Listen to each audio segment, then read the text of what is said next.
Hello everyone, am I visible and audible to all? सभी को visible Audible हूँ? एक बार सभी लोग कमेंट करके बता देंगे। हाँ जी मैम, विजिबल हो, ऑडिबल हूँ। सो कैसे सभी लोग? How is everyone? बढ़िया, बहुत अच्छे। एक्साइटेड आज के सेशन के लिए? आई होप यस, सभी लोग सुपर डुपर एक्साइटेड हैं आज के सेशन के लिए।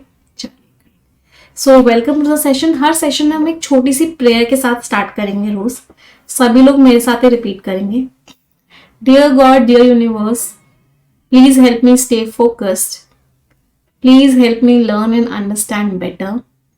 Please help me stay away from all the distractions. Please help me maintain a very positive attitude. 30 seconds के लिए सभी लोग अपने मन में सोचेंगे जो आप जिंदगी में चाहते हैं. Please think about it for 30 seconds.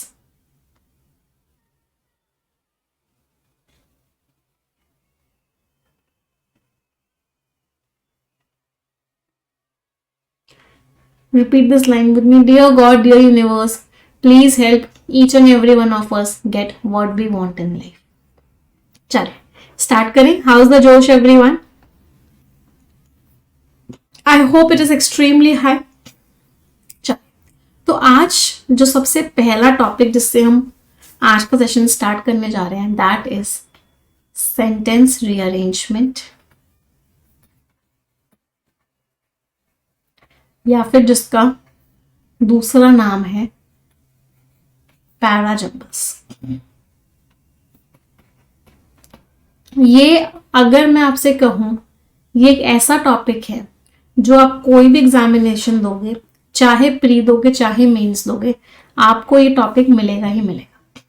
और एक साथ आपको एक क्वेश्चन के या एक पैराजम्बल में 5 क्वेश्चंस मिलते हैं.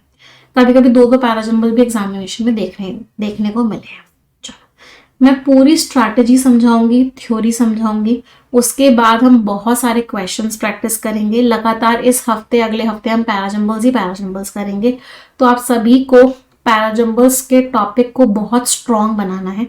और ये मेरी आप सबसे उम्मीदें हैं कि आप जितने भी क्वेश्चंस मैं करवाऊंगी उनको फुल फोकस के साथ पढ़ेंगे. चलिए बात करते हैं पैराजम्बल होता क्या है, सेंटेंस रीअरेंजमेंट होता क्या है. अगर मैं आपके प्रीलिम्स एग्जामिनेशन की बात करती हूँ तो हमें देखने को मिला है कि आपको 5 सेंटेंसेस दिए जाते हैं. कभी कभी 4 भी आ जाते हैं, कभी कभी 6 भी आ जाते हैं. आपको इन 5 सेंटेंसेस को जंबल अप करके दिया जाता है. कोई ऊपर होता है, कोई नीचे होता है. आपको इन सबको अरेंज करना होता है जिससे कि एक मीनिंगफुल पैराग्राफ बन सके, कोहेरेंट पैराग्राफ बन सके. कोहेरेंट का मीनिंग क्या होता है? जो लॉजिकली अरेंज्ड हो, जिसमें एक के बाद एक पूरा का पूरा सीक्वेंस बन रहा हो. तो उसको हम क्या बोलते हैं? सेंटेंस रीअरेंजमेंट का क्वेश्चन बोलते हैं. आपको 5 सेंटेंसेस दिए हुए हैं, आपको उनको क्या करना है? सिंपली अरेंज करना है. मेंस लेवल में जब हम सेंटेंस रीअरेंजमेंट के क्वेश्चंस देखते हैं तो उसमें क्या होता है? पहले तो नंबर ऑफ सेंटेंसेस इंक्रीज हो जाता है. कभी 7 सेंटेंसेस का आता है, कभी 8 सेंटेंसेस का आता है, कभी 9 का आता है. हालांकि 10, 11, 12 हमें बहुत रेयरली देखने को मिलता है. बट मैं परफेक्शन में आपको 10 सेंटेंस का भी करवाऊंगी, 11 सेंटेंस का भी करवाऊंगी और 12 सेंटेंस का भी करवाऊंगी. तो इतने नंबर ऑफ सेंटेंसेस अगर हो जाते हैं तो वो मेंस लेवल बन जाता है. दूसरी चीज, मेंस लेवल में क्या होता है? पैराजम्बल के अंदर क्वेश्चन आ जाते हैं. फॉर एग्जाम्पल, पैराजम्बल के अंदर ही कोई फिलर आ गया, पैराजम्बल के अंदर ही कोई रीडिंग कॉम्प्रीहेंशन बना दिया छोटा सा, इसी के अंदर कोई और टॉपिक डाल दिया, तो मेंस लेवल में पैराजम्बल को बाकी टॉपिक्स के साथ मिक्स करके करवाया जाता है. तो हमें इन दोनों में ही कमांड बनाना है. तो आइए स्ट्रैटेजी सीखते हैं, फिर हम क्वेश्चंस को स्टार्ट करें. चलो बात करते हैं स्ट्रैटेजी की. स्ट्रैटेजी क्या होती है पैराजम्बल के क्वेश्चन को सॉल्व करने की? तो सबसे पहला स्टेप जो बहुत सारे बच्चे स्किप करते हैं, जो कि बहुत ही महत्वपूर्ण स्टेप है, and that is read all the statements very carefully. आपको क्या करना है? सारे के सारे स्टेटमेंट्स को बहुत ही केयरफुली रीड करना है. आपने सारे स्टेटमेंट्स को रीड किया, आप सबका मीनिंग समझने की कोशिश करोगे कि हर सेंटेंस क्या कहना चाहता है. उसके बाद आप कोशिश करोगे क्या कि आपको कहीं से स्टार्टिंग स्टेटमेंट मिल जाए. Identify the starting statement.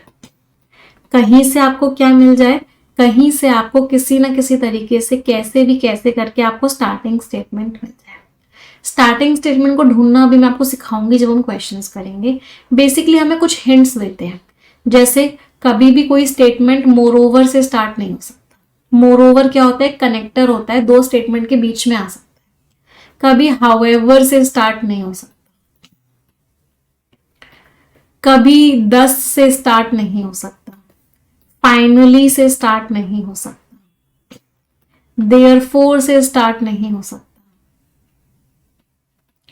उसमें दिस नहीं लिखा हो सकता, उसमें दैट नहीं लिखा हो सकता, उसमें दीज नहीं लिखा हो सकता, दोज नहीं लिखा हो सकता। कोई प्रोनाउन आ रखा है, ही शी, कोई एडजेक्टिव आ रखा है, हर हिज, और इनका कोई नाउन नहीं है।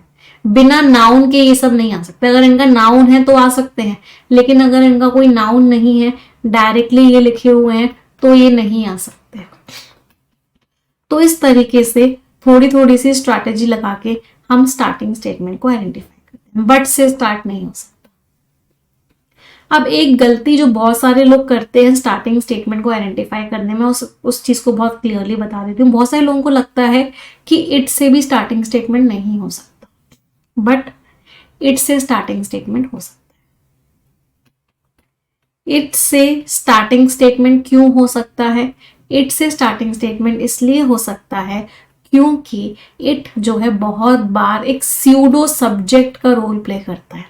मैम स्यूडो सब्जेक्ट क्या होता है? स्यूडो सब्जेक्ट होता है कोई नहीं मिला तो इट को लिख दिया, कोई नहीं मिला तो इट को लिख दिया। फॉर एग्जाम्पल बारिश हो रही थी, बारिश हो रही थी तो लिख दिया इट इज रेनिंग। इट का यहाँ पे कोई अपना मतलब नहीं था, इट का यहाँ पे कोई अपना मतलब नहीं था, बारिश से मतलब था। इट तो सिर्फ एक ऐसे ही लिख दिया, झूठ मूठ का सब्जेक्ट बना के लिख दिया, तो इट को बोलते हैं स्यूडो सब्जेक्ट।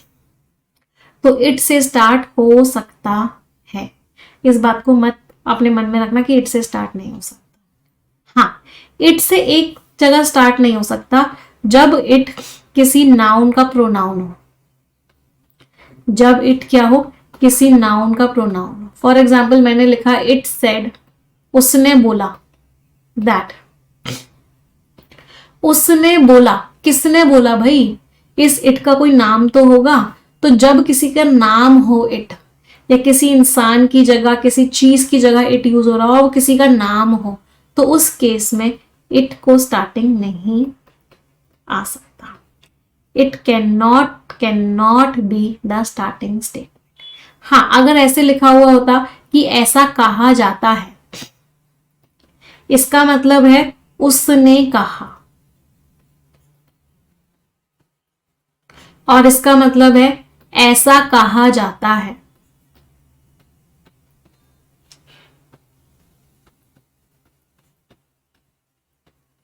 बताओ, हिंदी से आइडेंटिफाई करना पड़ेगा, उस सेंटेंस की हिंदी निकालनी पड़ेगी।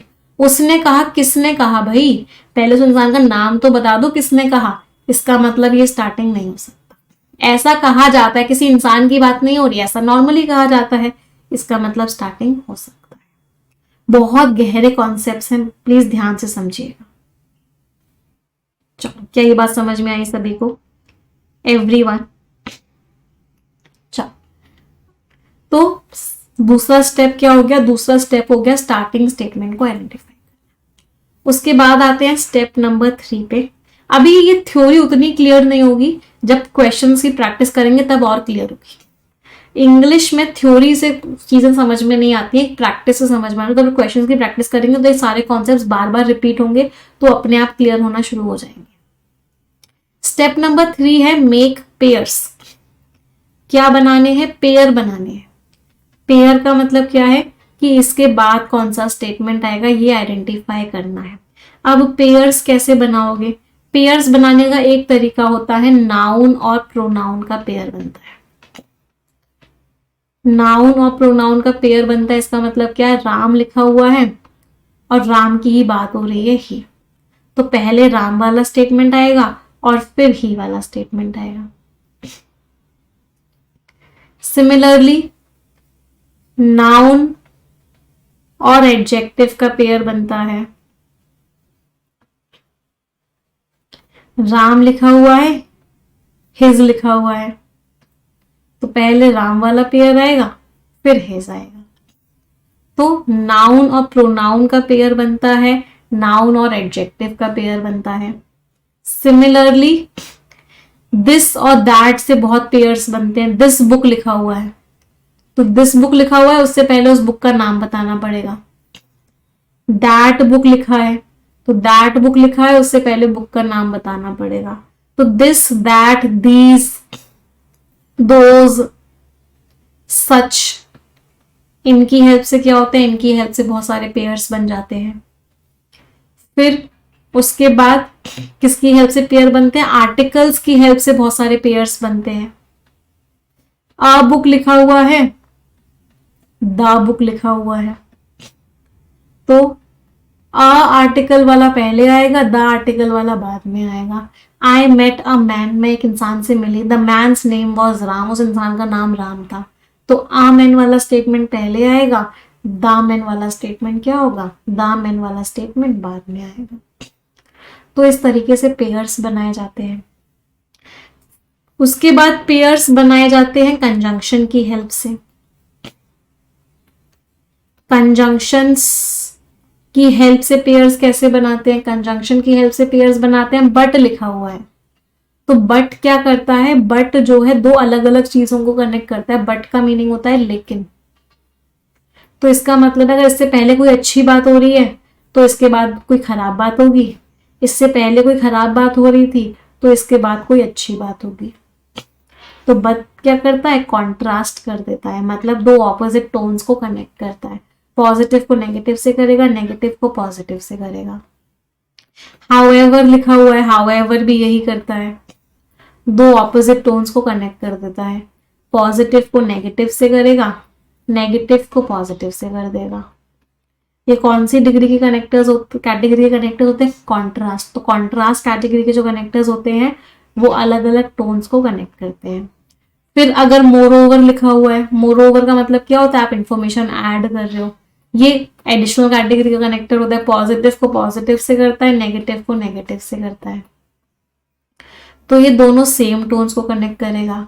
तो कंजंक्शंस भी हमें बहुत बार हेल्प करते हैं। कैसे हेल्प करते हैं अभी हम उसको पढ़ेंगे जब हम क्वेश्चंस की प्रैक्टिस करेंगे। तो इस तरीके से पेयर्स बनाए जाते हैं। फिर अगला पेयर कैसे बनाया जाता है, अगर किसी का फुल नेम दिया हुआ है और उसका शॉर्ट नेम दिया हुआ है तो पेयर तो नहीं बनेगा, बट इतना समझ में आ जाएगा कि फुल नेम पहले आएगा, शॉर्ट नेम बाद में आएगा। निमिषा बंसल दिया हुआ है, निमिषा दिया हुआ है, तो निमिषा बंसल पहले आएगा, निमिषा बाद में आएगा। फिर इसके बाद अगला कॉम्बिनेशन कैसे बनता है, क्रोनोलॉजी, लेकिन हमेशा वैलिड नहीं होती है क्रोनोलॉजी, इस बात को समझेगा। क्रोनोलॉजी का मतलब होता है कि कौन सा इवेंट कैसे कैसे हुआ। 1999 में ये हुआ, 2003 में ये हुआ, 2008 में ये हुआ, 2020 में ये हुआ। तो अगर आपको कोई स्टोरी सुनाई जा रही है या आपको कोई कहानी सुनाई जा रही है, आपको कोई नरेशन, नरेशन का मीनिंग क्या है, ये इवेंट हुआ, ये हुआ, इसके बाद हुआ, अगर आपको कोई कहानी सुनाई जा रही है तभी क्रोनोलॉजी लगती है, हमेशा नहीं लगती। तो अगर आपको कोई कहानी सुनाई जा रही है तो आप उस कहानी को कैसे करोगे, इस तरह ऑर्डर में अरेंज करोगे कि पहले क्या हुआ, उसके बाद क्या हुआ, उसके बाद क्या हुआ, उसके बाद क्या हुआ। तो उसको बोलते हैं क्रोनोलॉजी। इसका मतलब क्या होता है, ऑर्डर ऑफ इवेंट्स के हिसाब से चीजों को अरेंज करना, जैसे जैसे इवेंट्स हुए वैसे वैसे अरेंज करना। तो क्रोनोलॉजी भी हमें बहुत बार हेल्प करती है कि इस तरीके से लगाते हैं। एक बहुत बार हमें सीक्वेंसिंग हेल्प कर जाती है।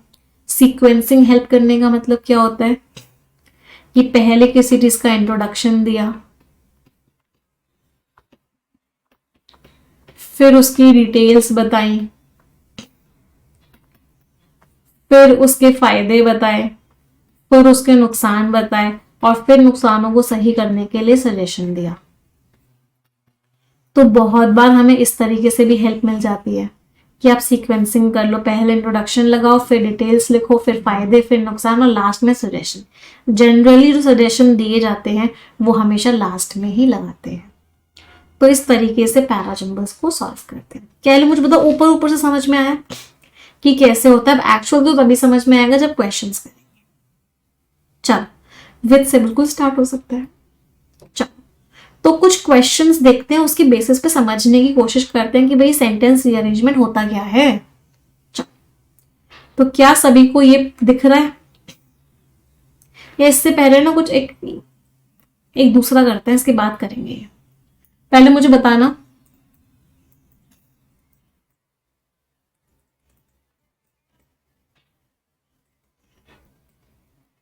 हाँ जी, क्या है सभी को दिख रहा है? Is it visible? चलो, सबसे पहले क्या करना है, सबसे पहले स्टेप नंबर 1 करना है। और स्टेप नंबर 1 क्या है? स्टेप नंबर 1 क्या था हमारा? Reading all the statements. अभी कुछ अरेंज नहीं करना, कुछ नहीं करना, सारे स्टेटमेंट्स को आराम आराम से पढ़ना है। चलो साथ में पढ़ते हैं, जितने मीनिंग समझ पा रहे हैं समझते हैं, जिस शब्द का मीनिंग नहीं समझ में आएगा उसको स्किप कर देना, बस पूरी लाइन का मीनिंग समझ लेना। चलो, armed with a mystical emulate, उसके पास क्या था? आर्म्ड मीन्स हथियार था उसके पास, क्या था? मिस्टिकल, मिस्टिकल मीन्स रहस्यमयी, एम्यूलेट मीन्स ताबीज। तो उसके बाद एक रहस्यमयी ताबीज थी। इलारा नाम है लड़की का। एम्बार्ग, एम्बार्ग मीन्स शुरू कर ली उसने, क्या शुरू करी? एक पेरिलस, पेरिलस मीन्स खतरनाक जर्नी। इससे पता है वोकैबुलरी भी साथ साथ होते हुए चलेगी। वोकैबुलरी लिखने की टेंशन मत लेना, मैं आपको पूरा का पूरा डॉक्यूमेंट दूंगी परफेक्शन की हर क्लास के बाद, जिससे कि आपको पूरी वोकैबुलरी वहीं की वहीं मिल जाएगी। तो इलारा ने एक बहुत ही खतरनाक जर्नी को शुरू किया, क्या ढूंढने के लिए? एल्यूसिव, एल्यूसिव का मतलब क्या होता है? जिसको पाना बड़ा मुश्किल हो। तो मूनस्टोन को ढूंढने के लिए उसने बहुत ही खतरनाक जर्नी की। एक ऐसा इकलौता ये ऑब्जेक्ट था जो उस श्राप से मुक्ति दिलवा सकता था। Could break the curse, curse means श्राप, श्राप को तोड़ सकता था, श्राप से मुक्ति दिलवा सकता था। इंट्रीग्यूड, इंट्रीग्यूड का मतलब क्या है? पजल्ड, उसको समझ नहीं आ रहा था कि हो क्या रहा है भाई, तो वो इंट्रीग्यूड थी और बहुत ज्यादा पजल में थी, मतलब शॉक्ड थी, नहीं समझ में आ रहा था क्या हो रहा है। शी स्टेप्ड थ्रू, वो आगे बढ़ी, स्टेप्ड थ्रू मीन्स किसी चीज को क्रॉस करते हुए आगे बढ़ी। एंड फाउंड हरसेल्फ, उसने अपने आप को पाया एक मैजिकल रियल में, एक जादुई दुनिया में, जहां पे जानवर बातें कर रहे थे और जो पेड़ थे वो विस्पर, विस्पर का मीनिंग क्या होता है? बहुत धीरे धीरे बोलना, पुराने पुराने रहस्यों को विस्पर कर रहे थे, कानाफूसी कर रहे थे, मतलब एक तरीके से हल्का हल्का सा बोल रहे थे। इन दी एंड, बिल्कुल एंड में इलारा ने सक्सेसफुली ऑब्टेन किया, उसे मूनस्टोन मिल गया, उसने उस श्राप से मुक्ति दिलवा दी और शांति की स्थापना करी उस लैंड में, उस जगह जो पहले क्या थी? बहुत ही ज्यादा परेशानी में थी। अलोंग द वे, उस रास्ते में उसने एनकाउंटर किया, एनकाउंटर भी सामना किया, उसने सामना किया मिथिकल क्रिएचर्स का, मतलब मिथ, मिथिकल क्रिएचर्स कौन होते हैं? वही जो बहुत पुराने पुराने जो कहानियों में लिखे होते हैं, उनको बोलते हैं मिथिकल क्रिएचर्स, मीन्स जानवरों का, एनिमल्स का। और उसने बहुत सारे चैलेंजेस का भी सामना किया, जिसने उसके करेज को और उसके डिटर्मिनेशन को टेस्ट किया, मतलब वो बहुत ब्रेव थी। इलारा ने दोस्ती करी, बी फ्रेंड मीन्स दोस्ती करना। इलारा ने दोस्ती करी एक बहुत ही बुद्धिमान आउल से, हु रिवील्ड, उस जिस आउल ने बताया, क्या बताया? उस उल्लू ने बताया that she was the chosen one, कि उसको ही सिलेक्ट किया गया है, जिसकी डेस्टिन्ड है, मतलब उसको सिलेक्ट किया गया है जिसको क्या करना है? हु इज डेस्टिन, डेस्टिन का मतलब क्या था? जिसकी किस्मत में है, जो करेगी, सेव करेगी, बचाएगी उस एनचेंटेड फॉरेस्ट को। एनचेंटेड का मीनिंग क्या होता है? जो बहुत ही ज्यादा अच्छा होता है, अट्रैक्टिव होता है, उसको बोलते हैं एनचेंटेड। तो इलारा ही बचाएगी उस फॉरेस्ट को एक बहुत ही डार्क कर्स से, एक बहुत ही गहरे श्राप से। वंस अपॉन अ टाइम, एक बार, एक in the heart of N ancient forest, एक बहुत ही पुराने फॉरेस्ट के हार्ट में, मतलब मेन एरिया में, बीच में एक यंग गर्ल थी, उसका नाम था इलारा। उसको क्या मिला? एक बहुत ही हिडन पोर्टल मिला, एक छुपा हुआ उसको एक पूरा का पूरा पोर्टल मिला। पहले मुझे बताओ स्टेप नंबर 1 में किसी को कोई डाउट? तो हमने क्या किया, सबसे पहले पूरा का पूरा रीड किया। अब क्योंकि ये कहानी है तो कहानी को कैसे लगाते हैं, कहानी को अभी हमने पढ़ा, कहानी को क्रोनोलॉजिकल ऑर्डर में लगाते हैं। क्रोनोलॉजी मीन्स पहले कौन सा इवेंट हुआ, फिर कौन सा हुआ, फिर कौन सा हुआ, इस तरीके से हमको लगाना है।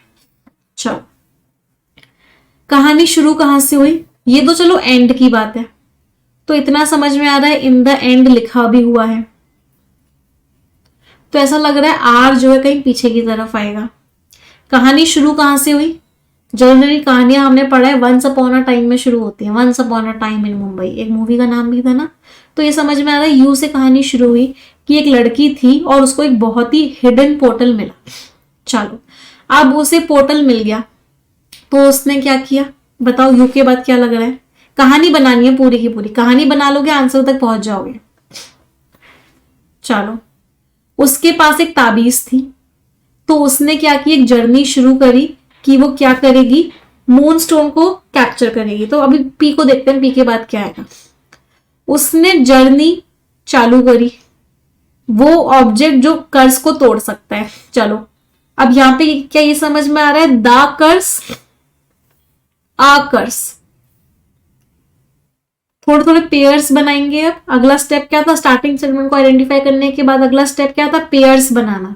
चलो, एक कर्स है, इलारा को उस कर्स से छुड़ाना है, तो उसने क्या सोचा, चलो मैं चालू करती हूँ, उस कर्स को तोड़ने का रास्ता उसने अपना लिया। तो एक कॉम्बिनेशन जो हमें समझ में आ रहा है अभी, वो समझ में आ रहा है टी और पी का। तो एक पेयर हमने बनाया टी और पी का। अब हम क्या कर रहे हैं, हम अगला स्टेप कर रहे हैं, हम कुछ कुछ पेयर्स बनाने की कोशिश कर रहे हैं। चलो, अब उसने जर्नी को चालू कर लिया, जर्नी को चालू किया तो अब क्या करेगी वो, रास्ते, जर्नी चालू किए तो रास्ता आएगा, तो उस रास्ते में उसको बहुत सारे क्रिएचर्स मिले, चैलेंजेस मिले। तो क्या पी और एस का पेयर भी समझ में आ रहा है, उसने जर्नी को चालू किया और जर्नी में उसको क्या मिले, जर्नी में उसको बहुत सारे चैलेंजेस मिले, जर्नी में उसको बहुत सारी दिक्कतें मिली। चलो, जर्नी में उसको दिक्कत मिली, उसने उन सबको फेस किया और एंड में क्या हुआ, उसको वो मून स्टोन मिल गया। जर्नी में उसको दिक्कतें हुई, उसने सब कुछ फेस किया और उसको वो क्या हो गया, मून स्टोन मिल गया। तो एस और आर का भी पेयर समझ में आ रहा है। तो टी और पी बना, पी और एस बना, एस और आर बना, सारे के सारे मिलके क्या हो गए, टी पी एस आर। तो कहने से ये तो यहां लग गया टी पी एस और आर। आर तो लास्ट था, इन द एंड था। अब एक ही जगह बची है, एक ही स्टेटमेंट बचा है। कौन सी जगह बची है, कौन सा स्टेटमेंट बचा है, क्यों। वो बड़ी पजल सी हो गई, उसको पोर्टल मिला, बड़ी पजल सी हो गई, तो वो उसमें अंदर गई और फिर वो एक ऐसे एरिया में पहुंच गई जहां पे जानवर बात कर रहे थे। अच्छा, जानवर बात कर रहे थे, जानवर में किसने बात की उससे, आउल ने बात करी। क्यू और टी का भी पेयर बना सकते थे, कुछ बच्चों ने क्यू और टी का भी पेयर बनाया होगा। जानवर बात कर रहे थे तो उसने क्या किया, एक आउल से दोस्ती कर ली और उससे पूछ लिया, तो क्यू और टी का भी पेयर था। तो final answer is what, final answer is you Q T P S और आर। कितने लोगों को समझ में आया, टेक 1 मिनट और एक बार और फिर से समझो। चलो, एक बार फ्लो चार्ट से समझो। अब पूरी की पूरी कहानी समझ में आ गई होगी कि ये पूरी की पूरी कहानी थी क्या। तो पूरी की पूरी कहानी कुछ ऐसे थी, फ्लोचार्ट बनाते हैं, जिन लोगों को कहीं भी कोई डाउट है फ्लोचार्ट से क्लियर हो जाता है, पैरासिंबल फ्लोचार्ट के बिना अधूरा है। तो पूरी की पूरी कहानी ये थी कि इलारा नाम की एक लड़की थी, उसको एक छुपा हुआ पोर्टल, पोर्टल मीन्स एक पूरा का पूरा एक ऐसा सा एक कुछ मिला। पोर्टल का मतलब क्या होता है, जिससे आप इंटरेक्ट करके उसके अंदर जा सकते हो। तो उसने क्या किया, उसके अंदर कदम रख दिया, उसके अंदर कदम रख दिया और वो पहुंच गई, एक ऐसी जगह पहुंची वो जहां पे एनिमल्स बातें कर रहे थे। एनिमल्स बातें कर रहे थे तो उसने आउल को दोस्त बना लिया, आउल को उसने क्या किया, दोस्त बना लिया। आउल ने बोला कि देखो तुम्हारी जिम्मेदारी है कि एक कर्स है, एक श्राप है जिससे तुम्हें बचाना है लोगों को। तो उसने क्या किया, फिर आ कर्स के बाद अगला दा कर्स लिखा हुआ था, तो उसने बोला चलो कोई बात नहीं, मैं इस कर्ज से लोगों को बचाऊंगी, और उसने एक जर्नी स्टार्ट करी लोगों को कर्ज से बचाने की। फिर जर्नी में जब वो आगे बढ़ी तो उसको बहुत सारे चैलेंजेस को फेस करना पड़ा, बहुत सारी प्रॉब्लम हुई, सब कुछ हुआ, लेकिन फाइनली वो जीत गई। फाइनली उसने उस कर्ज से उस फॉरेस्ट को क्या किया, बचा लिया। तो ये पूरी की पूरी कहानी थी। तो फाइनल पूरा सीक्वेंस क्या था, UQTPSR, UQTPSR। अब क्या क्या कॉन्सेप्ट यहां पे क्लियर हुए, article the article in the end starting statement. तो हमने बेसिकली वही स्ट्रैटेजी फॉलो करी जो हमने पढ़ी थी, पहले रीड किया, फिर स्टार्टिंग स्टेटमेंट आइडेंटिफाई किया, फिर पेयर्स बनाए, और लास्ट में पूरा अरेंजमेंट बना दिया। चलो अब क्वेश्चंस देख लेते हैं। इंट्रोडक्टरी का मतलब है फर्स्ट, टर्मिनल का मतलब होता है लास्ट। फर्स्ट और लास्ट क्या हो गया, यू और आर।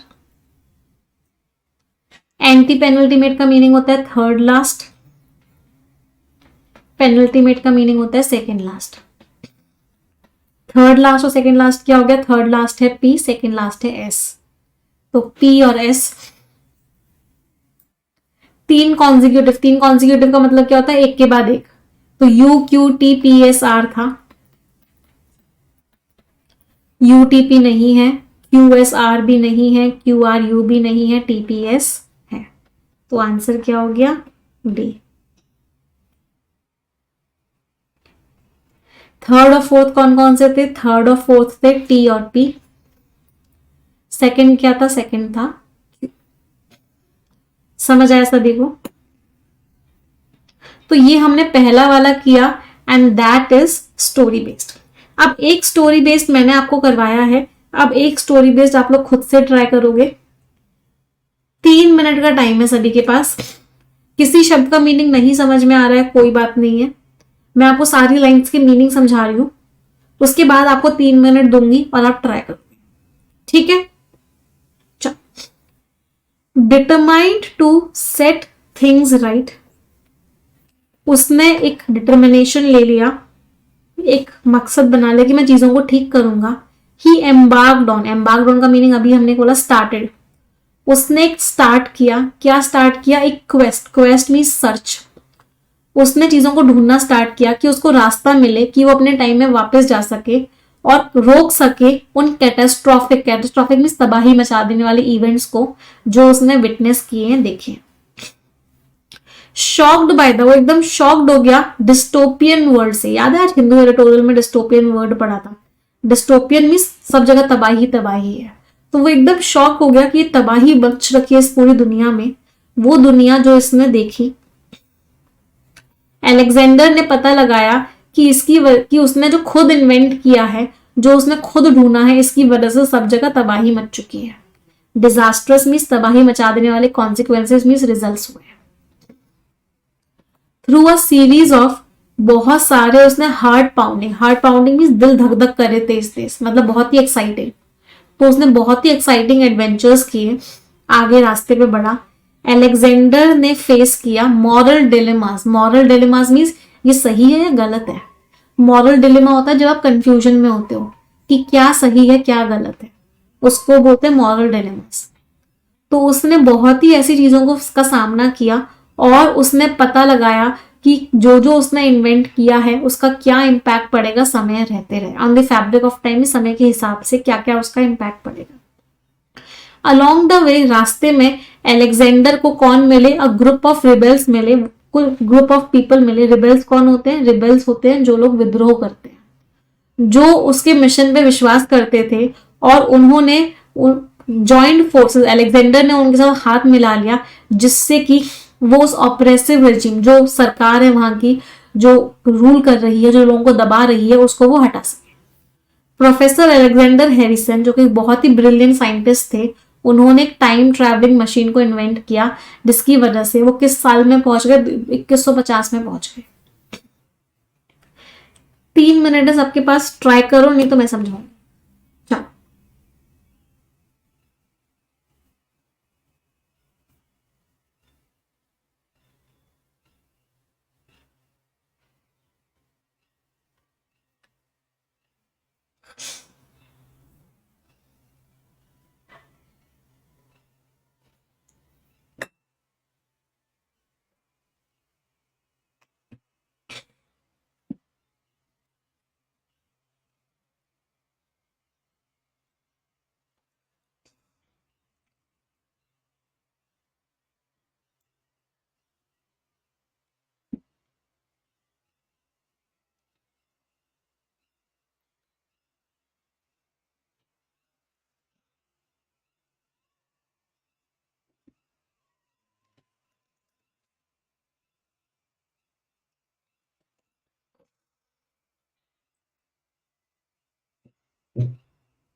चलो डिस्कस करें। सबसे पहले देखो स्ट्रैटेजी समझना, क्या स्ट्रैटेजी यूज कर रही हूं। यहां पे ही लिखा हुआ है, ही कौन है भाई, यहां पे भी ही लिखा हुआ है, ही कौन। यहां पे अलेक्जेंडर लिखा हुआ है, शॉर्ट नेम लिखा हुआ है।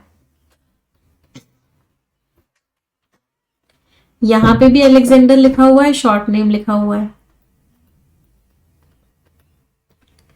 यहां पे अलेक्जेंडर हैरिसन लिखा हुआ है, फुल नेम लिखा हुआ है। तो इसका मतलब क्या है, स्टार्टिंग स्टेटमेंट क्या हो गया, स्टार्टिंग स्टेटमेंट टी हो गया। तो स्टेप नंबर 2 कर लिया हमने, स्टार्टिंग स्टेटमेंट आइडेंटिफाई कर लिया। तो अलेक्जेंडर हैरिसन ने एक डिवाइस बनाई जिसकी वजह से वो 2150 में पहुंच गए। चलो 2023 में, 2024 में अभी हम, और अलेक्जेंडर कहां पहुंच गए, 2150 में पहुंच गए। चलो अब 2150 में पहुंच गए तो क्या हुआ, जैसे ही वो 2150 में पहुंच गए वो शॉक्ड हो गए, हाय राम ये दुनिया को क्या हो गया है।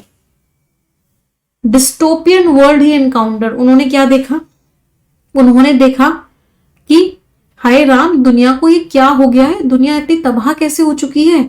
तो उन्होंने कैसी दुनिया को एनकाउंटर किया, बहुत ही डिस्टोपियन वर्ल्ड था। जो उन्होंने क्या देखा कि दुनिया में सब जगह तबाही तबाही मची हुई है। तो क्या हुआ, क्यों, कोई परेशानी किसी को, टी और क्यू सभी ने बना लिया। चलो आगे बढ़ते हैं। जब उन्होंने देखा कि दुनिया में तबाही मची हुई है, उनके खुद के इन्वेंशन की वजह से तबाही मच गई है, तो उन्होंने क्या सोचा, तो उन्होंने सोचा यार मेरी गलती की वजह से ये हुआ है, तो अब मेरी ही जिम्मेदारी है इसको ठीक करने की। तो उन्होंने क्या सोचा कि अब मैं चीजों को ठीक करूं, चीजें खराब हो चुकी हैं, तो उन्होंने क्या सोचा, मेरी जिम्मेदारी है चीजों को ठीक करने की। तो उन्होंने सोचा कि मैं चीजों को ठीक करूंगा। तो क्या आया, पी आया। कोई परेशानी, 2150 में पहुंचे, दुनिया देखी बहुत खराब हो गई है, तो क्या मन में ठान लिया कि मैं ठीक करूंगा। चलो अब मैं ठीक करूंगा, तो उन्होंने क्या कदम उठाया ठीक करने के लिए, उन्होंने बोला, सोचा कि मैं ठीक करूंगा, मैं ठीक करूंगा, तो उन्होंने कोई कदम उठाया होगा ठीक करने के लिए। बताओ कहां उन्होंने कदम उठाया ठीक करने के लिए। मैं ठीक करूंगा, और दो ही स्टेटमेंट्स बचे, आर बचा है एस बचा है, देख लेते हैं आर और एस में किस में लिखा हुआ है कि उन्होंने ये कदम उठाया ठीक करने के लिए। उन्होंने बहुत सारे एडवेंचर्स किए, उनको कहीं कहीं कंफ्यूजन भी हुआ, उनको पता चला यहाँ पे तो कोई कदम की बात हो ही नहीं रही आर में। एस को पढ़ते हैं तो रास्ते में उनको कुछ लोग मिले जिन्होंने अलेक्जेंडर में विश्वास किया। अलेक्जेंडर का मिशन क्या था, अलेक्जेंडर का मिशन था कि मैं चीजों को ठीक करूंगा। तो कुछ लोगों ने अलेक्जेंडर की मदद करी और अलेक्जेंडर ने उनके साथ हाथ मिला लिया, और उन्होंने उस ऑपरेसिव रेजिम को, मतलब वो सरकार जो लोगों को दबा रही थी, वो उसको हटा दिया। तो ये कदम उठाया उन्होंने चीजों को ठीक करने के लिए। इसका मतलब पी और एस का भी पेयर था। एक ही जगह बची है, एक ही स्टेटमेंट बचा है, मतलब आर कहाँ आया, लास्ट में आया। तो what is the final answer,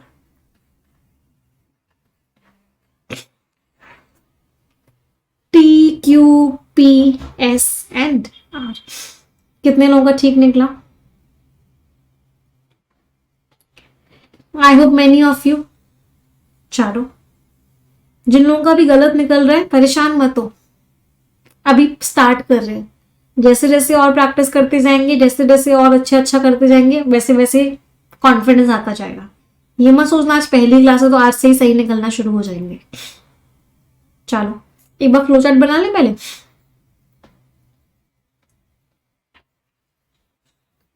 सबसे पहले तो टी, टी में क्या दिया हुआ था, फुल नेम दिया हुआ था। कहाँ पहुंचे, 2150 में पहुंचे। पहुंच रहे तो कोई चीज देखी, क्या देखा उन्होंने? देखा कि दुनिया में तो बहुत गलत गलत चीजें हो रही हैं, गलत गलत चीजें हो रही हैं, तो उन्होंने मकसद बना लिया कि मैं चीजों को ठीक करूंगा। अब उन्होंने मकसद बना लिया कि मैं चीजों को ठीक करूंगा, तो उसमें उनके जो मिशन है उसमें उन्होंने लोगों की मदद ली कि भाई तुम मेरी मदद कर दो, तुम मेरी मदद कर दो, और लास्ट में फिर कंक्लूडिंग स्टेटमेंट हो गया। फाइनल क्या बना? Final is TQPSN।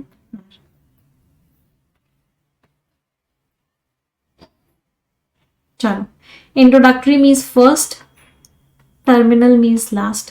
तो फर्स्ट और लास्ट क्या हो गया? T और R। तीन कॉन्जिक्यूटिव स्टेटमेंट्स का सीक्वेंस TQPS और R था। मुझे आंसर बताओ फटाफट। TQPSR, तो SRT नहीं है, PTQ भी नहीं है, PST भी नहीं है, QPS है। एंटी पेनल्टीमेट का meaning third last, penultimate is second last. Third last second last क्या हो गया? P और S। फर्स्ट एंड फोर्थ क्या हो गया? T और S। सेकेंड क्या हो गया? Second was Q। समझ आया? तो अगर ऐसा लग रहा है अगर स्टोरी बेस्ड आएगा तो कर लोगे, क्या इतना कॉन्फिडेंस आया कि स्टोरी बेस्ड आएगा तो कर लोगे? नहीं आया तो और भी बहुत सारे प्रैक्टिस करेंगे, डोंट वरी। चलो, अब आते हैं अगले पे। अभी हमने स्टोरी बेस्ड किया, अब हम कौन सा करेंगे? अब हम करेंगे जो कि स्टोरी बेस्ड नहीं होगा। ये थोड़ा सा टफ होता है, बट कोई बात नहीं, प्रैक्टिस के साथ हम इसको भी स्ट्रांग बना लेंगे। दिख रहा है सभी को? चलो मैम, बेबी गर्ल का नाम बता दो। हाँ, आप में कल मैंने आप में से बहुत से लोगों से सजेशन लिया था कि मुझे बताओ क्या नाम रखें। फिर हमने बहुत सोचा समझा, तो हमने जो नाम अभी फाइनलाइज किया है एंड दैट इज ईश्वी। ईश्वी का मीनिंग होता है goddess of knowledge. Saraswati ji का नाम है।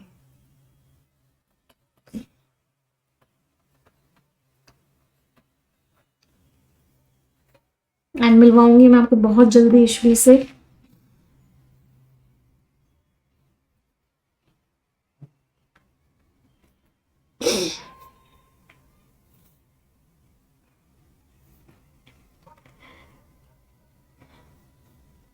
चलो, अब आ जाते हैं यहाँ पे।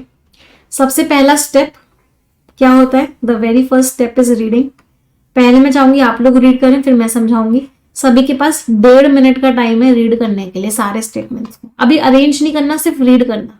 चलो, रीड करेंगे सभी लोग।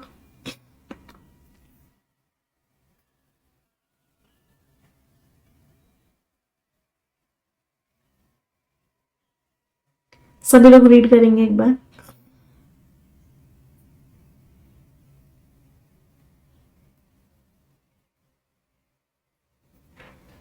अभी रीडिंग करनी है, अभी अरेंजमेंट नहीं करना।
पढ़ लिया सभी ने? चलो, ये जो एडवांसमेंट्स है, दीज लिखा हुआ वैसे लग रहा है स्टार्टिंग नहीं होगा, बट सेंटेंस पूरा जरूर पढ़ेंगे। ये ना केवल एफिशिएंसी अच्छी करते हैं, मतलब ये जो चीजें हैं ये ना केवल चीजों की एफिशिएंसी का मतलब क्या होता है कि चीजें और अच्छा परफॉर्म कर रही है, बल्कि ये ऑटोमेट भी बना देते हैं रूटीन टास्क को। मतलब आपको हाथ से करने की जरूरत नहीं पड़ेगी, कंप्यूटर अपने आप कर देगा मेडिकल फील्ड के अंदर जो रोजमर्रा के काम है। ये जो टास्क हैं, फिर से टास्क दीज लिखा हुआ है, फिर से स्टार्टिंग नहीं हो सकता। इन टास्क में क्या है, लर्निंग है, रीजनिंग है, प्रॉब्लम सॉल्विंग है, परसेप्शन क्या नजरिया है, और लैंग्वेज अंडरस्टैंडिंग। 10 लिखा हुआ है, 10 का मीनिंग होता है अतः, ये भी स्टार्टिंग में होता है। जो सीमलेस, सीमलेस मीन्स बहुत ही स्मूथ। जो आर्टिफिशियल इंटेलिजेंस आ गई है हेल्थ केयर में भी और बिजनेस में भी, ये अंडरस्कोर करती है, मीन्स हाईलाइट करती है, जोर डालती है। किस चीज पे जोर डालती है? It's multifaceted ability. Multifaceted means बहुत सारे पहलुओं वाली। इसकी एबिलिटी है एफिशिएंसी को अच्छा करने की, टास्क को ऑटोमेटिक बनाने की, इंपॉर्टेंट इंफॉर्मेशन देने की, crucial important insights means knowledge, knowledge देने की, इन्फॉर्म डिसीजन मेकिंग के लिए। हेल्थ केयर में AI technology, AI short form लिखी हुई है। ये एक पाइवोटल, पाइवोटल मीन्स इंपॉर्टेंट। तो हेल्थ केयर में आर्टिफिशियल इंटेलिजेंस की टेक्नोलॉजीज एक इंपॉर्टेंट रोल प्ले करती है। ये एड करती है, एड मीन्स मदद करती है। किसमें मदद करती है? डायग्नोस्टिक्स में, मतलब टेस्टिंग में। टेस्टिंग आर्टिफिशियल इंटेलिजेंस से हो जाती है और पर्सनलाइज ट्रीटमेंट प्लान बन जाते हैं। हर इंसान के हिसाब से अलग ट्रीटमेंट का प्लान बन जाता है। साइमल्टेनियसली मीन्स साथ की साथ, तो ये भी स्टार्टिंग नहीं हो सकता। साथ साथ बिजनेस में भी आर्टिफिशियल इंटेलिजेंस ऑपरेशन को अच्छा कर देती है, डिसीजन इंसान अच्छे से ले पाता है, बहुत अच्छी अच्छी नॉलेज देती है डेटा को इवेल्युएशन से, ये भी स्टार्टिंग नहीं हो सकता। आर्टिफिशियल इंटेलिजेंस फुल फॉर्म लिखी हुई है। आर्टिफिशियल इंटेलिजेंस का मतलब है कंप्यूटर सिस्टम्स बनाना जो वो काम कर सके जिसको इंसान कर सकता है। ह्यूमन इंटेलिजेंस की जरूरत होती है। चलो, क्या सभी को क्लियर है? यू स्टार्टिंग स्टेटमेंट है, कोई दिक्कत किसी को इस चीज में? चलो आगे देखते हैं। अब कुछ कुछ चीजें करते हैं। यहाँ पे दीज टास्क लिखा हुआ था, यहाँ पे क्या लिखा हुआ था? यहाँ पे लिखा हुआ था दीज टास्क। तो कौन से टास्क होंगे बताओ? कहाँ पे टास्क के बारे में लिखा हुआ है? क्यू का पेयर बनाते हैं, किसके साथ बनेगा क्यू का पेयर? टास्क कहाँ लिखा हुआ था? रूटीन टास्क में तो लर्निंग रीजनिंग नहीं आ सकता। रूटीन टास्क तो रोजमर्रा के काम होते हैं। मेडिकल फील्ड, मेडिकल फील्ड के अंदर तो प्रॉब्लम सॉल्विंग, परसेप्शन, ये सब नहीं आ सकता। चलो, यहाँ पे टास्क ऑटोमेशन के वाले टास्क की बात हो रही है कि वो टास्क ऑटोमेट हो जाते हैं, तो ये भी वो वाले टास्क नहीं है। लर्निंग रीजनिंग तो कौन से टास्क है? जो कंप्यूटर्स करते हैं। प्रॉब्लम सॉल्विंग कौन सा टास्क है? जो कंप्यूटर्स करते हैं। यहाँ पे तो कोई टास्क के बारे में लिखा हुआ ही नहीं है, यहाँ पे भी कोई टास्क के बारे में नहीं लिखा हुआ है। यहाँ पे लिखा हुआ है कि कंप्यूटर सिस्टम वो टास्क कर सकते हैं जिसमें ह्यूमन इंटेलिजेंस की जरूरत होती है। कौन से टास्क होते हैं? लर्निंग में ह्यूमन इंटेलिजेंस की जरूरत है, रीजनिंग में ह्यूमन इंटेलिजेंस की जरूरत है, प्रॉब्लम सॉल्विंग में ह्यूमन इंटेलिजेंस की जरूरत है। तो वो काम अब कंप्यूटर्स कर सकते हैं, उसको आर्टिफिशियल इंटेलिजेंस बोलते हैं। यू और क्यू के पेयर में कोई डाउट किसी को भी? यू और क्यू का पेयर सबको क्लियर है? चलो आगे कुछ कुछ और पेयर्स बनाते हैं। यहां पे लिखा हुआ था ये जो एडवांसमेंट है इससे मेडिकल फील्ड के अंदर काम और अच्छा हो जाता है। अब पी का पेयर बनाते हैं। ये जो एडवांसमेंट है इससे मेडिकल फील्ड के अंदर काम अच्छा हो जाता है, तो इसका मतलब पी से पहले कहीं मेडिकल फील्ड की बात आ रही होगी कि मेडिकल फील्ड में कुछ अच्छा हो रहा है। पी में लिखा हुआ था इन कामों से मेडिकल फील्ड में काम अच्छा हो जाता है, इसका मतलब इससे पहले कोई ऐसे स्टेटमेंट आएगा जहां पे मेडिकल फील्ड में क्या क्या अच्छा हो रहा है वो बात हो रही होगी। चलो देखते हैं। क्यू में तो नहीं हो रही, यहाँ पे तो हेल्थ केयर और बिजनेस सेक्टर दोनों की बात हो रही है, मेडिकल फील्ड की अकेले नहीं हो रही। एस में हो रही है हेल्थ केयर की बात, तो इसका मतलब एस और पी का पेयर है। कोई परेशानी एस और पी के पेयर में? चलो यहाँ पे बात हो गई हेल्थ केयर की या मेडिकल फील्ड की, साथ के साथ बिजनेस में भी, साइमल्टेनियसली भी साथ के साथ। तो इसमें होता है साइमल्टेनियसली, साथ के साथ बिजनेस में भी हो जाता है। तो हेल्थ केयर में तो होता ही होता है, साथ के साथ बिजनेस में भी आर्टिफिशियल इंटेलिजेंस मदद कर देता है। इसका मतलब S और P और फिर एक कनेक्टर लगाया साइमल्टेनियसली और फिर लगा दिया T, तो SPT हो गया। SPT। R तो फाइनल स्टेटमेंट है, R ने तो पूरे पैसेज को की समरी दे दी कि इसीलिए आर्टिफिशियल इंटेलिजेंस इन दोनों में मदद करता है। तो R क्या है, पूरे पैराग्राफ की समरी है, तो R लास्ट में आया।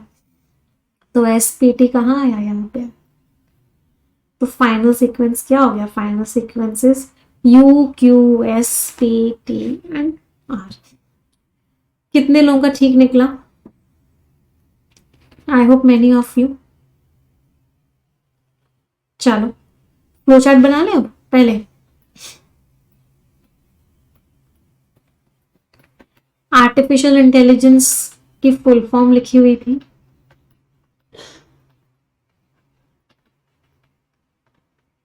यू में। फिर यहाँ पे कुछ टास्क की बात हो रही थी जो आर्टिफिशियल इंटेलिजेंस कर सकता है, जिसमें ह्यूमन इंटेलिजेंस की जरूरत होती है।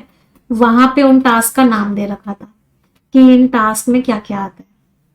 फिर उसके बाद हेल्थ केयर की बात हो रही थी और फिर यहाँ पे लिखा हुआ था दीज एडवांसमेंट्स, मेडिकल की बात हो रही थी। Medical field health care field दोनों सेम हो गई।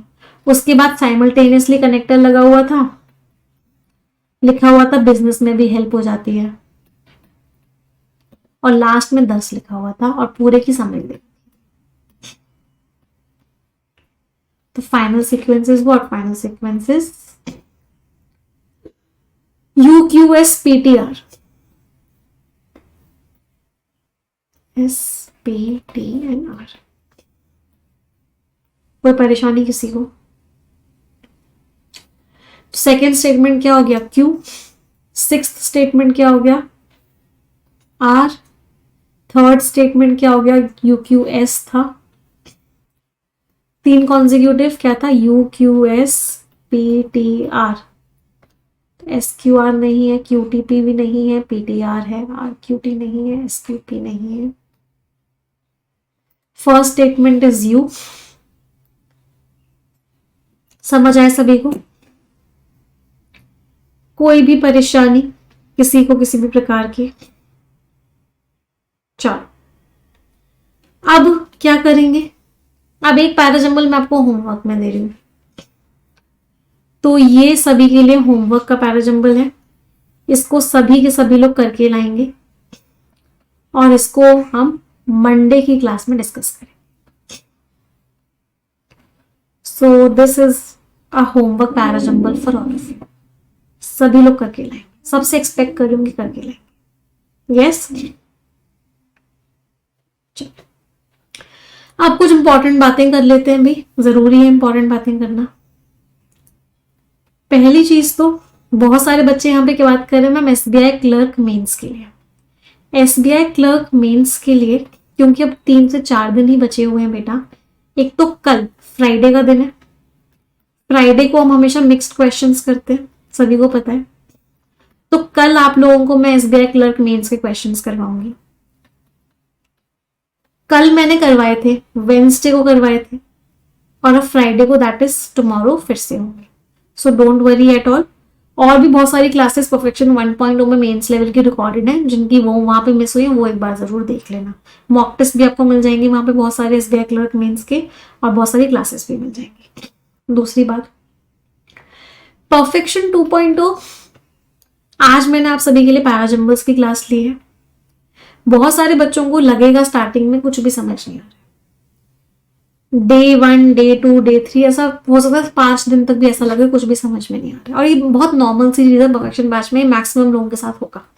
बट जैसे जैसे आप रेगुलरली आते हुए जाओगे आपको चीजें समझ में आना स्टार्ट हो जाएगा, क्योंकि हम एप्लीकेशन से पढ़ रहे हैं। तो बस आपको आपका दिल दिमाग मन बहुत बार कहेगा रुक जाता हूँ, नहीं हो रहा है, छोड़ देता हूँ, बट आपको छोड़ना नहीं है। बस रेगुलरली आते हुए जाना है। जैसे जैसे रेगुलरली आओगे, एडिटोरियल को रेगुलरली करोगे, परफेक्शन को रेगुलरली करोगे, अपने आप चीजें समझ में आना स्टार्ट हो जाएगा। बट उसके लिए एक डेडिकेशन चाहिए। और डेडिकेशन क्या कि चाहे मेरा ब्रश ना हो दिन में, चाहे मैं 5 घंटे ही सो लूं, बट ये दोनों मिस नहीं होना चाहिए किसी भी हालत में। ये डेडिकेशन मुझे सबसे चाहिए। ठीक है, चलो तो आज का सेशन यही एंड करते हैं। इसका वोकैब डॉक्यूमेंट मैं आप लोगों को दे दूंगी, तो आप टेलीग्राम चैनल पे आपको मिल जाएगा इंग्लिश विद निमिषा बंसल पे, तो वो वोकैबुलरी वाला डॉक्यूमेंट एक बार पढ़ लेना। तो जितने भी डिफिकल्ट वर्ड्स यहाँ यूज हुए थे सबका मीनिंग आपको लिखा हुआ भी मिल जाएगा, तो आपको नोट करने की कोई टेंशन नहीं लेनी है, आपको क्लास में सिर्फ समझने में फोकस है। एक मुझे बताना कैसी लगी आज की क्लास, आपका फीडबैक मेरे लिए बहुत बहुत इंपॉर्टेंट होता है। तो सभी लोग मुझे 100% बताएंगे कि आपको क्लास कैसी लगी। मैं अपना 100%, इनफैक्ट 200% दे रही हूँ। मैं आप सबसे भी चाहती हूँ कि आप भी अपना 200% दें और इंग्लिश को हम बहुत आसान बना दें। तो प्लीज़ मेक श्योर कि मुझे फीडबैक ज़रूर देना, क्योंकि मेरे लिए आपसे कम्युनिकेट करने का तरीका यही होता है। ठीक है, चलिए, ओके, थैंक यू एवरीवन।